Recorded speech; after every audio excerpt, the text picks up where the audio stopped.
இந்த சம்பவங்கள் நமக்கு நினைவூட்டுகின்றன. காணாத உலகம் நாம் தொடும் உலகைப் போலவே உண்மையானது. நாம் உணர்கின்ற நிஜம் அல்லாஹ்வின் முடிவற்ற படைப்பின் ஒரு சிறிய துளி மட்டுமே என்பதையும் ஆகும். மூன்றாவது மர்மம், தூங்குபவர்களின் குகை, தி ஸ்லீப்பர்ஸ் கேவ். அடுத்து உயிரியல் மற்றும் இயற்பியலின் ஒவ்வொரு அறியப்பட்ட விதியையும் மீறும் ஒரு குகைக்குள் நாம் இறங்குகிறோம். சூரா அல் காஃப் துன்புறுத்தலில் இருந்து தஞ்சம் புகுந்து அல்லாஹ்வின் கருணையில் 309 ஆண்டுகளாக பாதுகாக்கப்பட்ட இளம் விசுவாசிகளின் கதையை சொல்கிறது. அவர்கள் தூங்கிக் கொண்டிருந்தாலும் அவர்கள் விழித்திருப்பதாக நீங்கள் நினைத்திருப்பீர்கள். தி ஸ்லீப்பர்ஸ் கேவ் என்று அழைக்கப்படும் இந்த குகை ஒரு அற்புதமான நிலைத்தன்மையின் அடையாளம்.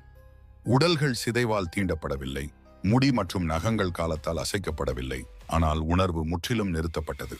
அறிஞர்கள் பல இடங்களை முன்மொழிந்துள்ளனர். நவீன கால துர்க்கியில் எபேசஸ், ஜார்டன், சிரியா, ஆனால் எதுவும் குரானின் விளக்கத்துடன் உறுதியாக பொருந்தவில்லை.